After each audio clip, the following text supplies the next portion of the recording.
Siempre pensé que el amor de una madre era incondicional, que la familia era ese refugio sagrado donde encontrarías comprensión y apoyo sin importar las circunstancias.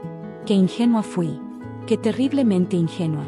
Mi nombre es Isabella, y durante 25 años viví creyendo que era invisible, que mi existencia era un error que mi familia toleraba por obligación. Hoy, mientras escribo estas palabras desde mi oficina en el piso 42 de una torre de cristal que domina toda la ciudad, puedo ver claramente el camino que me trajo hasta aquí. Pero ese camino está pavimentado con lágrimas que nunca debí derramar, con humillaciones que nunca debí soportar, y con una traición tan profunda que casi me destruye. Esta es mi historia. La historia de cómo una niña quebrada se convirtió en la mujer más poderosa que jamás imaginaron.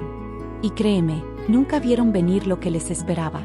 Crecí en una casa donde el aire mismo parecía escaso, donde cada respiración era una lucha silenciosa por un espacio que nunca me pertenecería. Mi padre, un hombre amargado por los fracasos que nunca quiso reconocer como propios, encontraba en mí el blanco perfecto para su frustración. Isabella es la rara de la familia, decía con esa sonrisa cruel que conocía tan bien. Siempre con la cabeza en las nubes, siempre pensando que es mejor que nosotros. Mi madre, esa mujer que debía protegerme, asentía en silencio mientras preparaba el desayuno. Nunca me defendió. Ni una sola vez. En cambio, sus ojos brillaban con algo que tardé años en reconocer como resentimiento. Mi hermana menor, Sofía, era la estrella dorada de la familia. Rubia, extrovertida, con esa facilidad natural para hacer reír a la gente. Mientras yo me escondía en mi cuarto leyendo libros que pedía prestados en la biblioteca, ella era el centro de cada conversación, la razón de cada sonrisa. ¿Por qué no puedes ser más como tu hermana? Era la pregunta que me perseguía como una sombra. Como si yo hubiera elegido ser diferente, como si mi sensibilidad fuera una falla de carácter que debía corregir. La pobreza en nuestra casa tenía un sabor particular. No era solo la falta de dinero, sino la forma en que esa escasez se distribuía como un castigo divino. Cuando había que elegir entre comprar los útiles escolares para Sofía o para mí, la decisión ya estaba tomada antes de que siquiera se planteara. Sofía los necesita más. Ella es buena en matemáticas, decía mi padre, como si mis calificaciones perfectas en literatura fueran invisibles. Yo aprendí a hacer mis tareas con lápices rotos, a usar cuadernos hasta que las páginas se desprendían, a sentir que cada oportunidad que se me negaba era una confirmación más de mi lugar en el mundo. Mi madre guardaba dinero en una lata de café, y yo sabía exactamente cuánto había porque lo contaba obsesivamente cada noche. Pero ese dinero nunca era para mí. Era para el vestido nuevo de Sofía, para sus clases de baile, para todo lo que la hacía brillar mientras yo me desvanecía en el fondo. La humillación más profunda no era la carencia material, sino la certeza de que yo no merecía más. Que mi familia había decidido que yo era prescindible. Recuerdo vívidamente la tarde en que todo cambió para siempre. Tenía 17 años y acababa de recibir una carta de aceptación a la universidad estatal con una beca completa. Mi corazón latía tan fuerte que pensé que se escucharía en toda la casa. Corrí a la cocina donde mi madre pelaba papas para la cena, con la carta temblando en mis manos. «Mamá, mírame. Conseguí la beca. Voy a estudiar». Ella levantó la vista por un segundo, vio la carta, y regresó a las papas. «Qué bueno, mija. Ponla en la mesa y ve a ayudarle a tu hermana con su tarea de matemáticas». Eso fue todo. Ninguna felicitación. Ningún abrazo, ningún reconocimiento de que su hija acababa de lograr algo extraordinario. Esa noche, durante la cena, mi padre ni siquiera mencionó la carta. En cambio, habló durante 20 minutos sobre cómo Sofía había sido elegida capitana del equipo de porristas. La carta permaneció en esa mesa durante 3 días, amarillándose bajo el sol que entraba por la ventana de la cocina, hasta que finalmente la recogí y la guardé en mi cajón. Fue en ese momento que entendí que para ellos, yo no existía realmente. Era solo una presencia que ocupaba espacio. La universidad debería haber sido mi escape, mi oportunidad de reinventarme lejos de esa casa que me asfixiaba. Pero la soledad que había aprendido a manejar en casa se intensificó en un ambiente donde todos parecían tener familias que los apoyaban, que los visitaban, que se preocupaban por sus éxitos. Mientras mis compañeros de cuarto recibían paquetes de comida casera y llamadas diarias de sus madres, yo me las arreglaba con trabajos de medio tiempo y becas de estudio. Nunca recibí una sola llamada de casa para preguntar cómo estaba. Ni una. Durante 4 años, fui a casa solo en vacaciones de invierno, y cada vez era como entrar en un museo de mi propia invisibilidad. Mi cuarto se había convertido en un trastero. Mis libros estaban empacados en cajas en el garaje. Mi cama era ahora el lugar donde mi hermana guardaba su ropa. No sabíamos cuándo ibas a volver, me decía mi madre con esa indiferencia que ya conocía tan bien. Sofía necesitaba más espacio. Era como si hubiera muerto y ellos hubieran distribuido mis pertenencias entre los vivos. Pero el dolor más profundo vino cuando conocí a Daniel. Era mi compañero de clase en el último año, un chico callado con ojos amables que parecía ver algo en mí que mi propia familia nunca había notado. Por primera vez en mi vida, alguien me escuchaba realmente. Me hacía preguntas sobre mis sueños, mis miedos, mis planes para el futuro. Cuando le conté sobre mi familia, él me abrazó con una ternura que no sabía que existía. Tú mereces mucho más, me susurró contra mi cabello. Yo te voy a demostrar lo valiosa que eres. Durante 6 meses, viví en una burbuja de felicidad que nunca había experimentado. Daniel era mi primer amor, mi primer beso, mi primera experiencia de ser deseada y valorada por alguien. Hacíamos planes para después de la graduación, hablábamos de mudarnos juntos, de construir una vida lejos de las familias que nos habían lastimado. Yo había comenzado a sanar, a creer que tal vez sí merecía amor. Pero Daniel tenía un secreto que yo descubriría de la manera más cruel posible. El día de la graduación, mi familia no vino. No pudimos conseguir el día libre, fue la excusa de mi padre por teléfono. Además, es muy caro el viaje. Pero yo tenía a Daniel a mi lado, y por primera vez en mi vida, eso me bastaba. Después de la ceremonia, él me dijo que tenía una sorpresa para mí. Me llevó a un restaurante elegante donde nunca había estado, y durante la cena, me habló de sus planes para el futuro. Quiero que sepas que estos meses contigo han sido los más felices de mi vida, me dijo, tomando mi mano. Tú me has enseñado a amar de verdad. Yo sentía que mi corazón iba a explotar de felicidad. Pero entonces, su expresión cambió. Pero hay algo que tengo que decirte. Su voz se quebró ligeramente. Mis padres, ellos me han conseguido un trabajo en su empresa. Es una oportunidad que no puedo rechazar. Yo asentí, sin entender por qué eso era un problema. Está bien, podemos hacer que funcione. Yo también estoy buscando trabajo. Él negó con la cabeza, evitando mi mirada. Isabella, el trabajo está en otra ciudad. Y mis padres, ellos tienen expectativas sobre el tipo de mujer con la que debo estar. Alguien de nuestra posición social. Las palabras golpearon mi pecho como puños. ¿Qué estás diciendo? Que esto tiene que terminar. Que yo no soy lo suficientemente fuerte para luchar contra lo que mi familia espera de mí. Esa noche, sola en mi cuarto vacío de la residencia estudiantil, lloré hasta que no me quedaron lágrimas.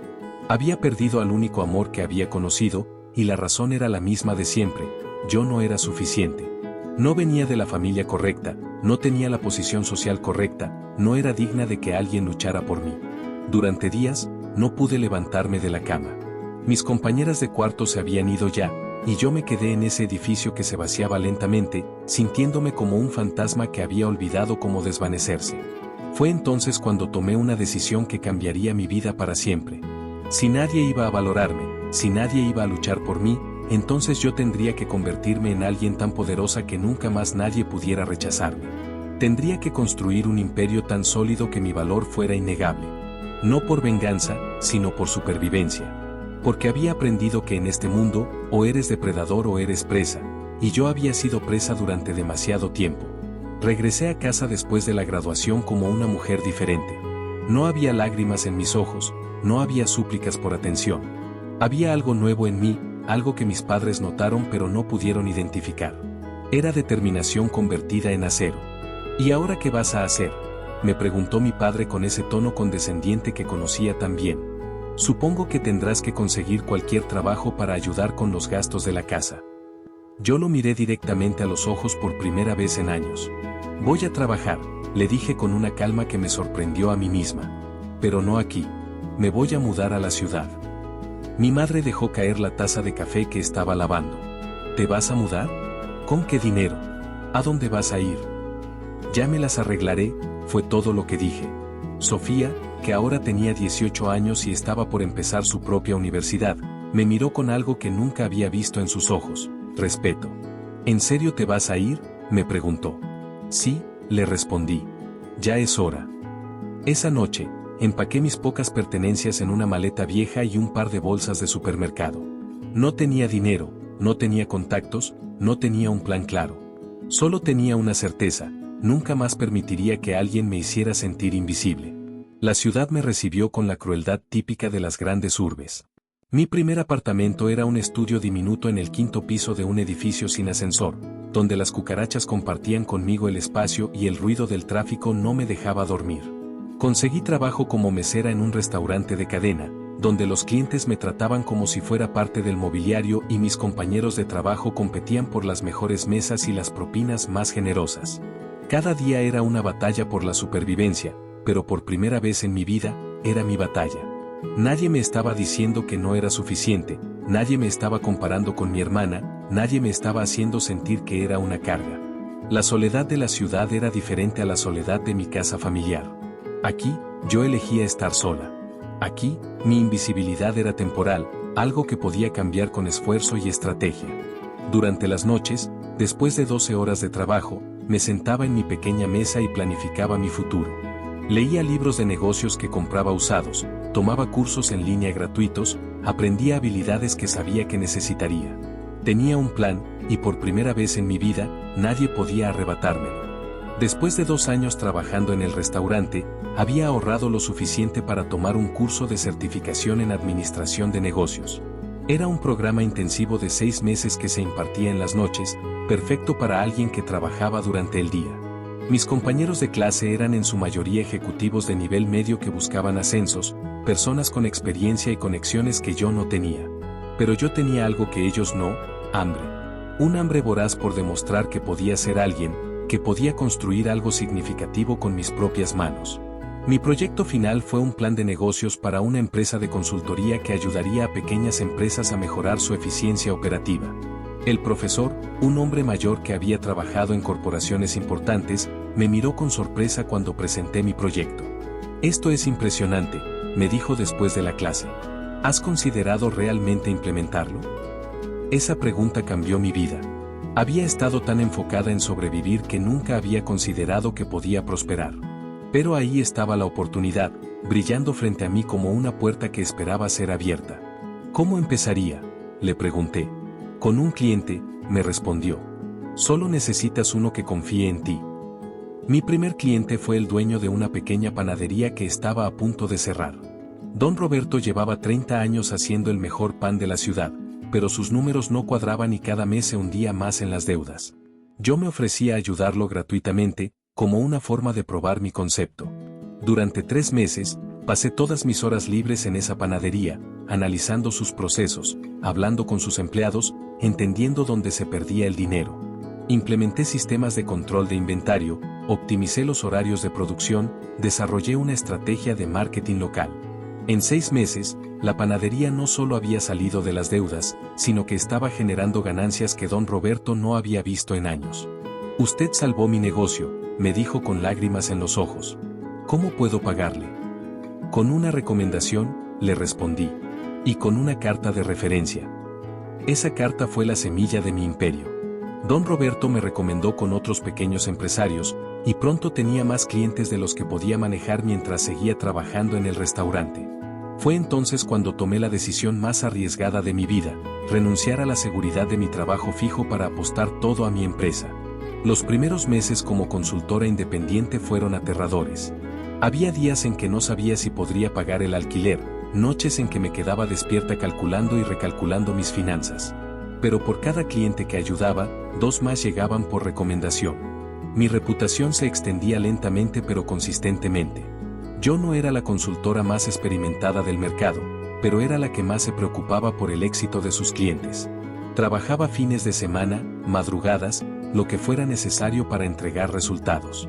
Y los resultados hablaban por sí solos. En un año, había ahorrado lo suficiente para mudarme a un apartamento mejor. En 2 años, contraté a mi primer empleado. En 3 años, tenía una oficina real con mi nombre en la puerta: Isabella Morales, Consultoría Empresarial. Cada vez que veía mi nombre en esa placa dorada, recordaba a la niña que había sido, invisible en su propia casa, y sentía una satisfacción que no podía describir con palabras. No era venganza lo que sentía, sino algo más profundo, la prueba de que yo había tenido razón sobre mi propio valor todo el tiempo. El problema nunca había sido yo. El problema había sido la gente que no sabía reconocer lo que valía. Durante todos estos años de crecimiento, mantuve un contacto mínimo con mi familia. Una llamada cada pocos meses, siempre breve, siempre superficial. Ellos sabían que había empezado mi propia empresa, pero no entendían realmente lo que eso significaba. «Qué bueno que encontraste trabajo», me decía mi madre con esa misma indiferencia de siempre.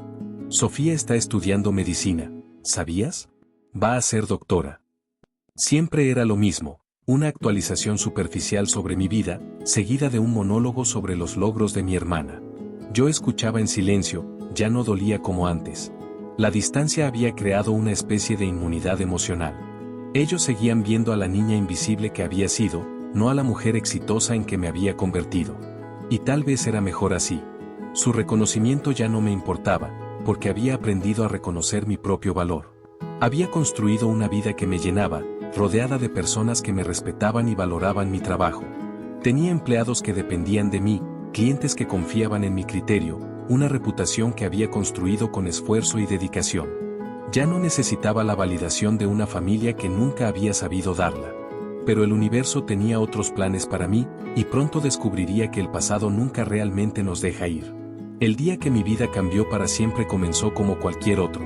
Era un martes por la mañana, y yo estaba revisando los estados financieros del trimestre cuando mi asistente, Carmen, entró a mi oficina con una expresión extraña.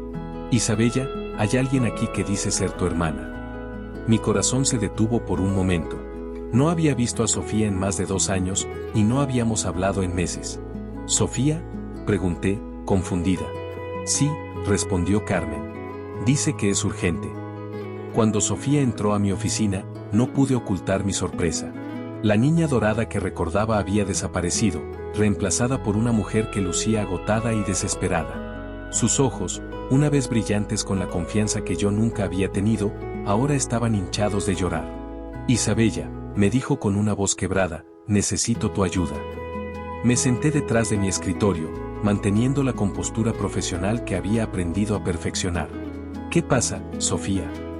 «Es papá», comenzó, y luego se derrumbó en llanto. «Está enfermo. Cáncer. Y no tenemos dinero para el tratamiento». Mi mundo se detuvo. A pesar de todo lo que había pasado, él seguía siendo mi padre. «¿Qué tan grave es?», pregunté, sintiendo como mi corazón se aceleraba. «Muy grave. Los doctores dicen que si no recibe tratamiento pronto». No terminó la frase. No necesitaba hacerlo. La conversación que siguió fue una de las más difíciles de mi vida. Sofía me contó que mi padre había estado enfermo durante meses, pero que no me habían dicho nada porque no querían preocuparme. La realidad era que habían agotado todos sus recursos, vendido todo lo que tenían de valor, y seguían sin poder costear el tratamiento. «¿Por qué no me dijeron antes?», pregunté, aunque conocía la respuesta. «Papá dijo que no quería ser una carga para ti», respondió Sofía, evitando mi mirada. «Dijo que probablemente estabas ocupada con tu trabajo». La ironía era brutal. Durante años, yo había sido invisible para ellos, y ahora que finalmente habían notado mi ausencia, era porque necesitaban algo de mí. «¿Cuánto necesitan?», pregunté. Sofía me dijo una cifra que me hizo estremecer. Era mucho dinero, pero no imposible para mí. Mi empresa había crecido considerablemente, y yo había sido cuidadosa con mis inversiones. Podía ayudar. La pregunta era si quería hacerlo. «Dame un día para pensarlo», le dije. Sofía asintió, agradecida. «Isabella, sé que no hemos sido la mejor familia para ti», me dijo antes de irse. «Pero él es nuestro padre. Y tú eres la única que puede salvarlo». Esa noche no pude dormir. Por primera vez en años, el pasado regresó con toda su fuerza, arrastrando conmigo recuerdos que había tratado de enterrar. Pasé horas recordando cada humillación, cada momento en que me habían hecho sentir menos que nada. Pero también recordé los pocos momentos buenos, mi padre enseñándome a andar en bicicleta, mi madre cantándome para dormir cuando era muy pequeña, las raras ocasiones en que habíamos sido una familia normal. El amor que había sentido por ellos no había desaparecido completamente, solo había sido enterrado bajo capas de dolor y resentimiento. Al final, tomé una decisión que me sorprendió a mí misma. No por ellos, sino por mí. Por la mujer en que me había convertido, por los valores que había construido lejos de esa casa tóxica. Llamé a Sofía al día siguiente. Voy a ayudar, le dije. Pero con condiciones. Lo que sea, respondió inmediatamente. Primero, yo manejo todos los pagos directamente con los médicos. Segundo, quiero estar involucrada en todas las decisiones médicas. Y tercero, cuando esto termine, necesitamos tener una conversación familiar sobre el futuro. Sofía aceptó sin dudarlo. Una semana después, estaba de vuelta en mi ciudad natal por primera vez en años, entrando al hospital donde mi padre estaba recibiendo tratamiento. Cuando lo vi, tan frágil y pequeño en esa cama, toda la rabia que había guardado durante años se desvaneció. Solo quedó amor y la determinación de hacer todo lo posible para salvarlo. Los siguientes meses fueron un remolino de emociones contradictorias. Dividía mi tiempo entre dirigir mi empresa desde la distancia y estar presente para mi familia durante el tratamiento de mi padre. Fue durante este tiempo que comencé a entender realmente la dinámica familiar que había vivido durante mi infancia. Mi madre, que ahora pasaba conmigo horas en la sala de espera del hospital, comenzó a abrirse de maneras que nunca había hecho antes. Siempre fuiste tan independiente, me dijo una tarde mientras esperábamos noticias sobre una cirugía.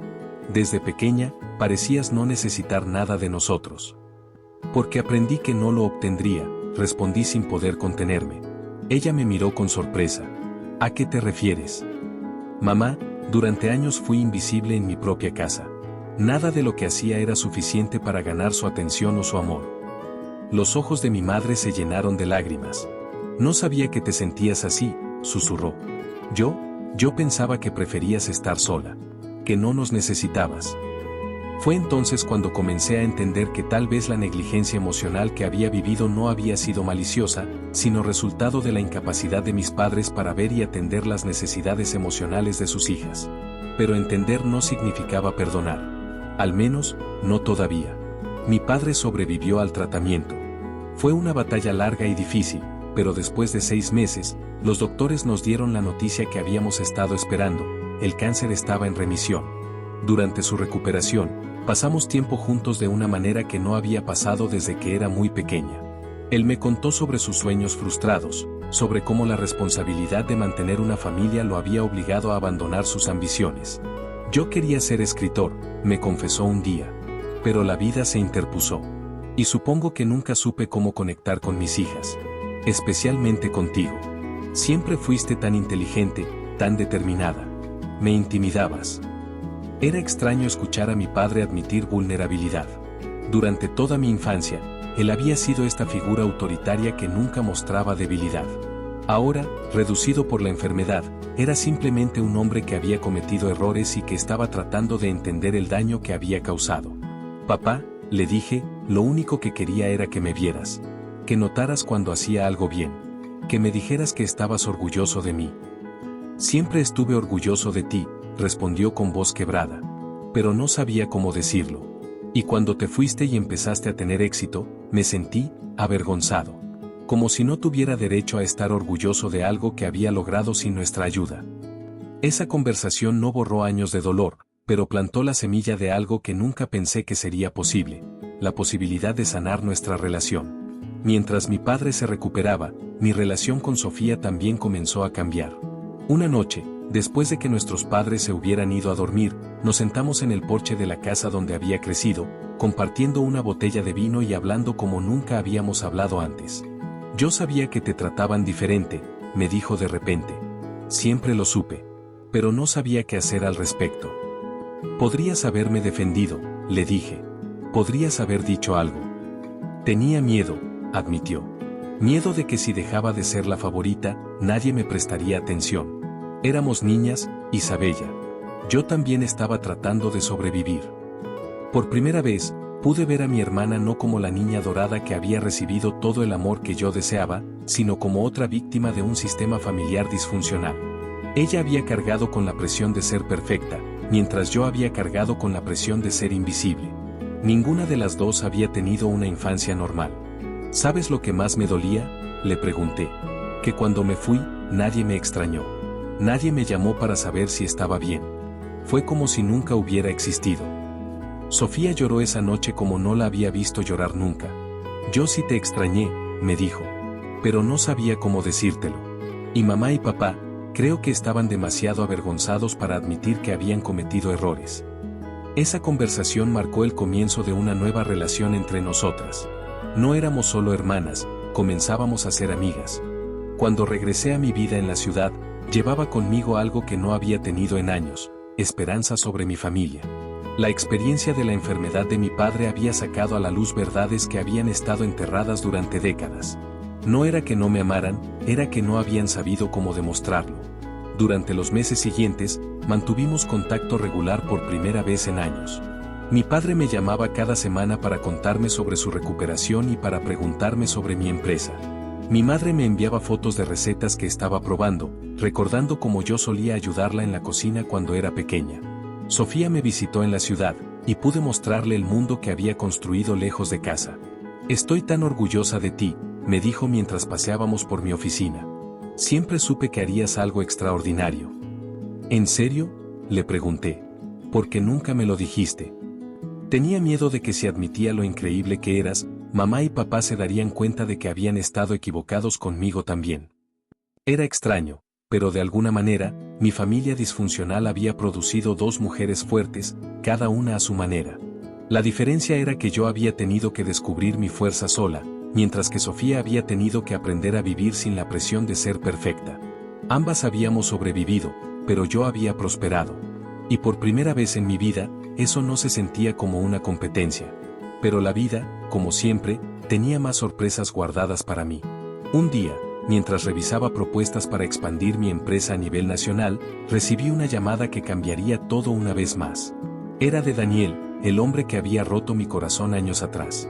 Isabella, dijo su voz familiar, sé que no tengo derecho a llamarte, pero necesito verte. Mi corazón se aceleró involuntariamente. ¿Por qué?, pregunté, tratando de mantener la calma. Porque cometí el error más grande de mi vida cuando te dejé. Y porque creo que tú mereces saber la verdad sobre lo que realmente pasó. Acordamos vernos en un café neutral, lejos de los lugares que habíamos frecuentado cuando éramos estudiantes. Cuando lo vi entrar, con el mismo paso nervioso que recordaba, mi corazón se llenó de emociones contradictorias. Había envejecido bien, pero había algo en sus ojos que no había estado ahí antes: arrepentimiento. Te ves increíble, me dijo cuando se sentó frente a mí. Próspera, exitosa, tal como sabía que serías. ¿Qué es lo que quieres, Daniel?, pregunté directamente. Quiero disculparme, respondió. Y quiero contarte la verdad sobre por qué realmente terminé nuestra relación. Lo que Daniel me reveló esa tarde cambió mi percepción de todo lo que había vivido. Resulta que después de nuestra graduación, sus padres habían investigado mi trasfondo familiar. Habían descubierto la pobreza de mi familia, la falta de conexiones sociales, y habían decidido que yo no era apropiada para su hijo. Pero había más. Ellos contrataron a un investigador privado, me confesó con la cabeza baja. Descubrieron que tu familia tenía deudas, que tu padre había perdido varios trabajos. Mis padres dijeron que si seguía contigo, me desheredarían y me quitarían la oportunidad del trabajo familiar. Sentí como si me hubieran golpeado en el estómago. Así que elegiste el dinero sobre mí, dije, mi voz más fría de lo que pretendía. Era más complicado que eso, protestó. Yo era joven, dependía completamente de ellos. Pensé que si conseguía el trabajo, si me establecía, podría regresar por ti. Pero cuando traté de encontrarte, ya te habías mudado. Nadie sabía dónde estabas. No me buscaste lo suficiente, le dije, sintiendo como la rabia antigua regresaba. Porque si lo hubieras hecho, me habrías encontrado. Tienes razón, admitió. Fui un cobarde. Y he vivido con ese arrepentimiento cada día desde entonces. Daniel me contó que se había casado con una mujer que sus padres habían elegido para él, una unión que había durado 5 años y había terminado en un divorcio amargo. Nunca la amé, me dijo. ¿Cómo podría, cuando mi corazón seguía contigo? Sus palabras me habrían destruido años atrás, pero ahora, sentada frente a él como la mujer exitosa en que me había convertido, solo sentía una extraña combinación de pena y poder. ¿Y qué esperas que haga con esta información?, le pregunté. Nada, respondió. Solo quería que supieras que tu valor nunca fue cuestionable. Que el problema siempre fui yo, mi cobardía, mi dependencia de la aprobación de otros. Se quedó callado por un momento, luego agregó, y quería decirte que estoy orgulloso de la mujer en que te convertiste. Que siempre supe que harías algo extraordinario con tu vida. Esa conversación fue catártica de una manera que no esperaba. Por años, había cargado con la sensación de que no había sido suficiente para Daniel, que mi origen humilde y mi familia disfuncional habían sido las razones por las que me había abandonado. Ahora sabía que había tenido razón, pero también sabía que eso decía más sobre él que sobre mí. Después de la conversación con Daniel, regresé a mi oficina con una claridad mental que no había tenido en años. Todos los rechazos, todas las humillaciones, todas las veces que me habían hecho sentir pequeña, no habían sido sobre mi falta de valor. Habían sido sobre la incapacidad de otros para reconocer lo que yo valía. Era una revelación liberadora que me llenó de una energía renovada. Esa noche, sola en mi apartamento, me senté frente al espejo y me miré realmente por primera vez en mucho tiempo. Vi a una mujer de 31 años que había construido un imperio desde la nada. Vi cicatrices emocionales que habían sanado y se habían convertido en fortaleza.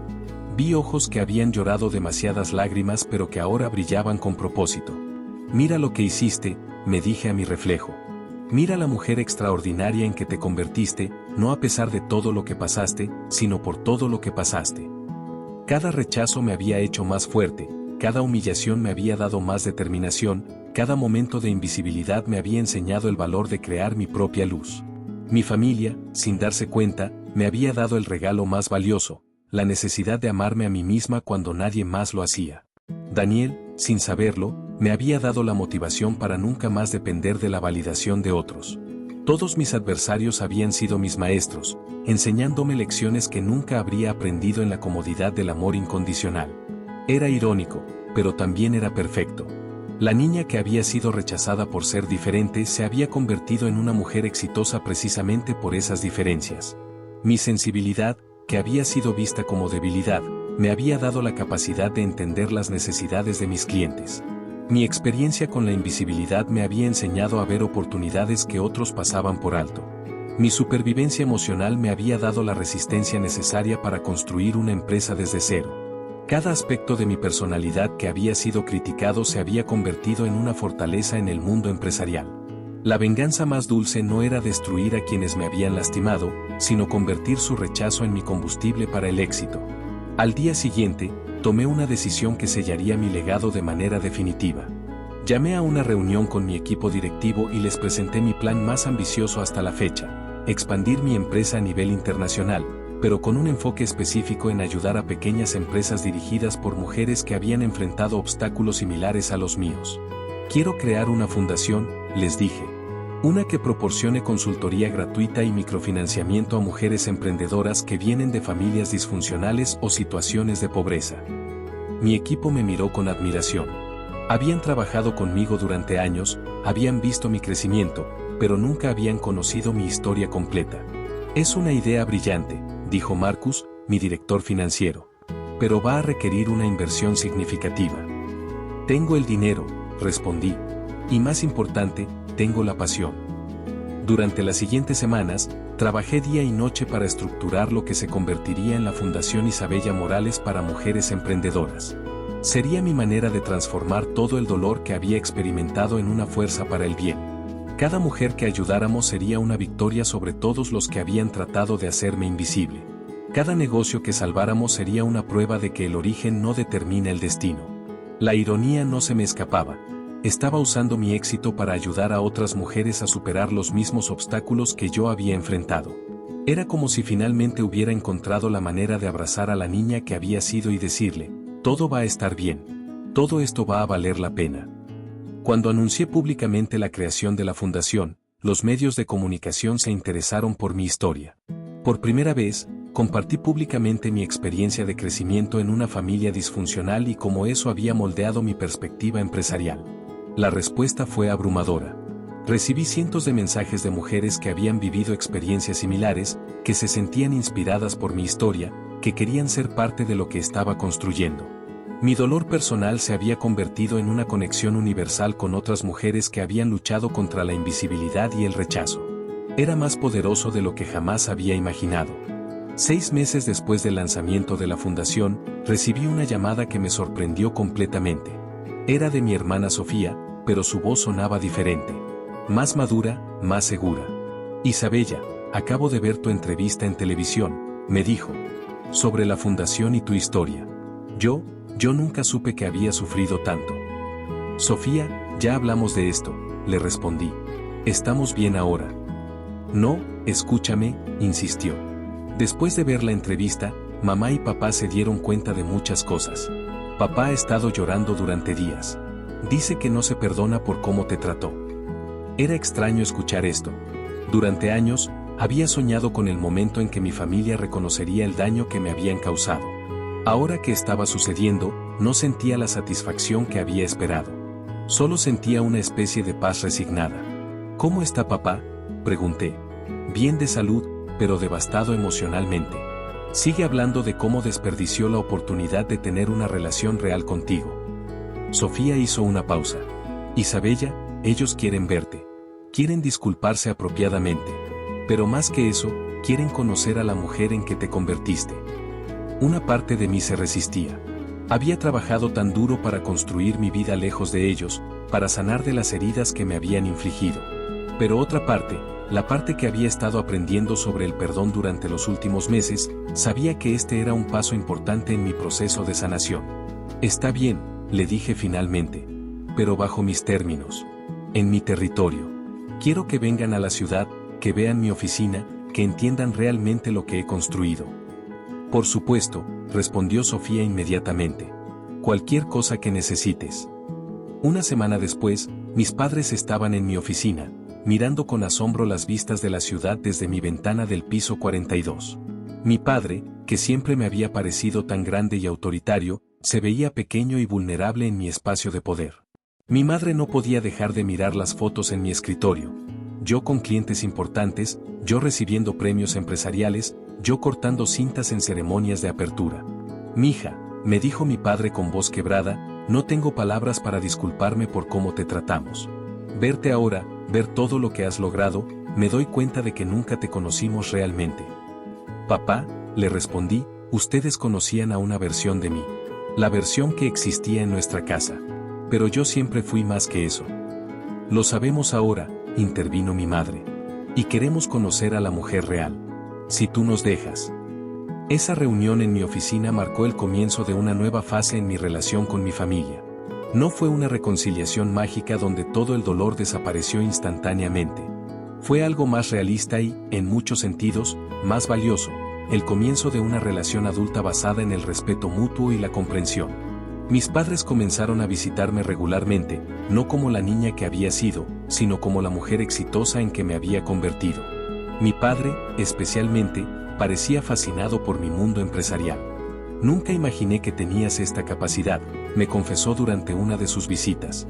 Siempre pensé que eras demasiado sensible para el mundo real. Mi sensibilidad es una de mis mayores fortalezas, le expliqué.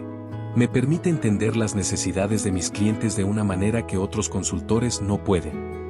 Era extraño educar a mis padres sobre quién era realmente, pero también era sanador.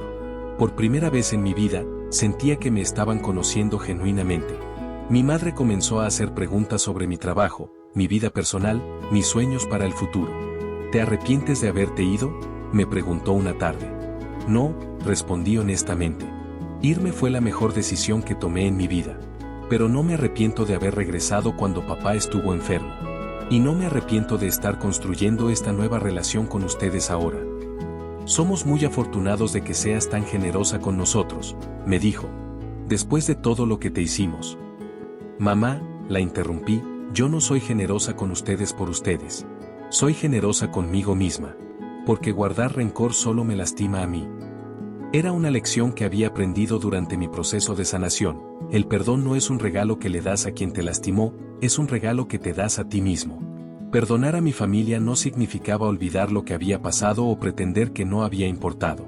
Significaba liberarme de la carga de la rabia y elegir construir algo nuevo sobre los cimientos de la sabiduría que había ganado a través del dolor. Durante estos meses de reconstrucción familiar, también mantuve mi relación con Daniel, pero de una manera completamente diferente. Nos habíamos convertido en amigos, dos personas que habían compartido un amor juvenil y que ahora podían apreciar los caminos separados que habían tomado. ¿Alguna vez te preguntas qué habría pasado si hubiéramos terminado juntos?, me preguntó una tarde mientras caminábamos por el parque. Nunca, le respondí con sinceridad. Porque entonces no me habría convertido en la mujer que soy ahora. Y me gusta demasiado quien soy para desear un pasado diferente. La verdadera prueba de mi transformación llegó cuando decidí regresar a mi ciudad natal para inaugurar la primera oficina regional de mi fundación.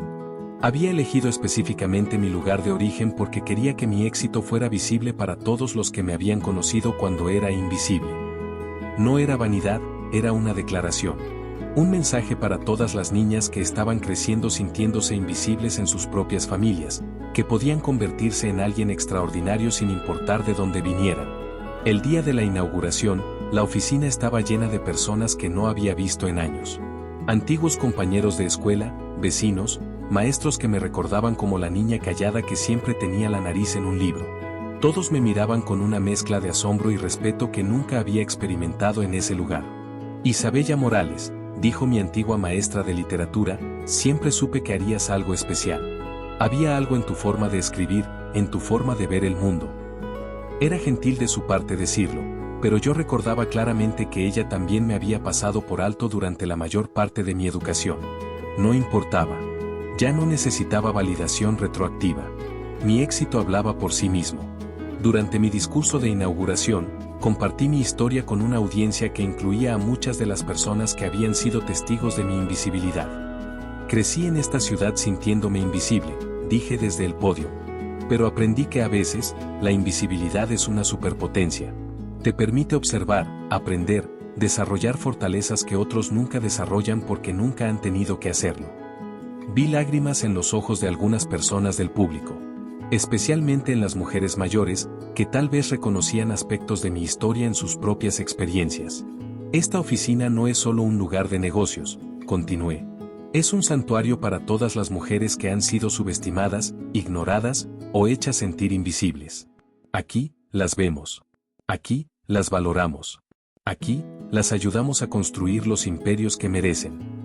Después del evento, mi familia me esperaba afuera. Mis padres tenían lágrimas en los ojos, y por primera vez en mi vida, vi orgullo genuino en sus caras.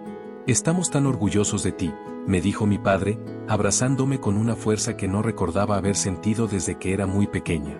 Siempre lo estuvimos, solo que no sabíamos cómo demostrarlo. Lo sé, papá, le respondí. Y está bien. Porque aprendí a estar orgullosa de mí misma. Y eso es algo que nadie puede quitarme. Esa noche, cenamos juntos como familia por primera vez en años. Pero esta vez, yo no era la niña invisible esperando migajas de atención. Era la matriarca de mi propio imperio, compartiendo generosamente mi éxito con una familia que finalmente había aprendido a verme. 3 años después, mientras escribo estas palabras desde mi oficina en la ciudad que una vez me rechazó y que ahora me celebra, puedo decir con certeza que la vida me ha enseñado su lección más importante, que nuestro valor no se determina por la capacidad de otros para reconocerlo, sino por nuestra capacidad para reconocerlo en nosotros mismos. Mi empresa ha crecido hasta convertirse en una de las consultorías más respetadas del país. Mi fundación ha ayudado a más de 500 mujeres a iniciar sus propios negocios. Mi familia y yo hemos construido una relación basada en el respeto mutuo y la comprensión. Pero el logro más importante ha sido interno. He aprendido a amarme a mí misma con la misma intensidad con que una vez busqué el amor de otros. Cada mañana, cuando me despierto en mi apartamento con vista a la ciudad, recuerdo a la niña que una vez fui. La niña que lloraba en silencio porque nadie la veía. La joven que se fue de casa con una maleta vieja y un corazón lleno de sueños. La mujer que construyó un imperio desde la nada porque no tenía otra opción. Y le digo, lo logramos. A pesar de todo, lo logramos. No todos los que me lastimaron han pedido disculpas. No todos los que me ignoraron han reconocido mi éxito. Y está bien, porque mi historia no es sobre ellos. Es sobre mí. Sobre la capacidad humana de transformar el dolor en poder, la invisibilidad en influencia, el rechazo en fortaleza. Es sobre la belleza de convertirse en tu propia salvadora, de ser tu propio héroe, de construir tu propio final feliz cuando nadie más está dispuesto a escribirlo para ti. Daniel ahora trabaja en una empresa que tiene contratos con mi fundación. La vida tiene un sentido del humor extraño, pero también tiene un sentido de la justicia. Él me ve regularmente en mi elemento, dirigiendo reuniones, tomando decisiones que afectan a cientos de personas, siendo la mujer poderosa que siempre tuve el potencial de ser. A veces veo nostalgia en sus ojos, pero también respeto. Y eso es suficiente. Más que suficiente. Porque ya no necesito su amor, tengo algo mejor, mi propio respeto. Mi propia admiración. Mi propia validación. He aprendido que la venganza más dulce no es destruir a quienes te lastimaron, sino construir una vida tan hermosa que su ausencia se convierte en irrelevante. Que el poder real no viene de hacer que otros se sientan pequeños, sino de hacer que tú te sientas grande. Que el éxito verdadero no es demostrar que otros estaban equivocados sobre ti, sino demostrar que tú siempre tuviste razón sobre ti misma. Ahora, cuando jóvenes mujeres me escriben contándome sus historias de invisibilidad familiar, de corazones rotos, de sueños que otros consideran imposibles, les digo lo mismo que me habría gustado escuchar cuando tenía su edad: tu historia no termina con su rechazo. Su historia termina cuando tú eliges escribir tu propio final. Porque eso es lo que nadie te dice sobre la vida hasta que estás lista para escucharlo, que el poder real no viene de ser elegida por otros, sino de elegirte a ti misma. Que el amor más importante no es el que recibes, sino el que te das. Que la aprobación más valiosa no es la que buscas, sino la que te otorgas. Y que a veces, las mejores historias comienzan con las palabras: nadie creía en mí, así que decidí creer en mí misma. Mi oficina está llena de fotos ahora. Fotos con clientes exitosos, con mujeres que han transformado sus vidas a través de mi fundación, con mi familia sonriendo genuinamente por primera vez en años. Pero mi foto favorita es una que tengo en mi escritorio. Yo, a los 7 años, en el patio de mi casa, leyendo un libro bajo un árbol. Sola, pero no lonely. Invisible para otros, pero completamente presente para mí misma. Esa niña no sabía que un día sería CEO de su propia empresa, que tendría una fundación que llevaría su nombre, que sería respetada y admirada por cientos de personas. Pero esa niña ya tenía todo lo que necesitaba para llegar aquí: la determinación de nunca rendirse, la inteligencia de aprender de cada experiencia, y la fortaleza de mantenerse fiel a sí misma sin importar lo que otros pensaran. A esa niña le digo: gracias por no rendirte. Gracias por seguir soñando cuando nadie más creía en tus sueños. Gracias por convertirte en la mujer que necesitábamos ser. Y a todas las mujeres que están escuchando esta historia, que tal vez se ven reflejadas en mis palabras, que tal vez están viviendo su propia versión de invisibilidad y rechazo, les digo: su historia no ha terminado. Su capítulo más hermoso aún está por escribirse. Y ustedes, solo ustedes, tienen el poder de escribirlo. Porque eso es lo que nadie te dice sobre la vida hasta que estás lista para escucharlo, que el final más hermoso que puedes tener es el que te das a ti misma. Si esta historia te ha tocado el corazón, si has encontrado algo de ti misma en mis palabras, te invito a dejar un comentario compartiendo tu propia experiencia. Dale like a este video si crees que más mujeres necesitan escuchar este mensaje, y compártelo con esa persona que sabes que necesita recordar su propio poder. Porque juntas, podemos asegurar que ninguna mujer más tenga que sentirse invisible. Juntas, podemos reescribir la historia de lo que significa ser una mujer poderosa en este mundo. Gracias por escuchar mi historia. Ahora ve y escribe la tuya.